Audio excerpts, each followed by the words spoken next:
oui, un duel très serré, difficile de prévoir l'issue de ce scrutin, surtout après un premier tour qui a déjoué tous les pronostics. En effet, le 2 octobre dernier, Jair Bolsonaro a obtenu un score inattendu, 43% des voix contre 48% pour son rival Luiz Inácio Lula da Silva. C'est un bien meilleur score que ce que tous les sondages prévoyaient depuis des mois, le donnant largement perdant, laissant même entrevoir la possibilité d'une victoire au premier tour pour Lula. Et depuis ce premier vote, le président sortant a bénéficié d'une dynamique d'entre-deux tours. Et l'ultime sondage d'Atafolia publié ce samedi peut lui donner de nouvelles raisons d'espérer. L'écart se resserre de plus en plus, donnant Lula gagnant à 52% contre 48% pour Jair Bolsonaro, avec une marge d'erreur de 2 points. Je le rappelle, des résultats très incertains puisque ces instituts de sondage se sont déjà trompés par le passé.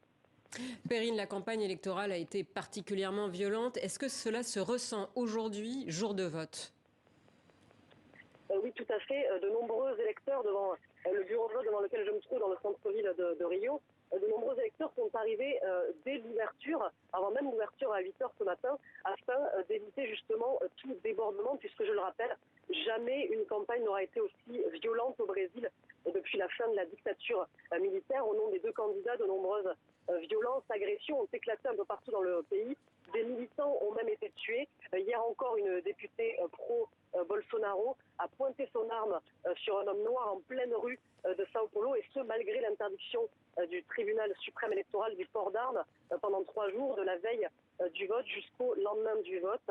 En tout cas, une question demeure. Est-ce que Jair Bolsonaro, qui a remis en question à de nombreuses reprises la légitimité du vote électronique, acceptera les résultats en cas de défaite? Il a demandé à ses partisans de surveiller le vote ce dimanche et en tout cas assurer ce vendredi respecter l'issue du vote démocratique, même en cas de défaite.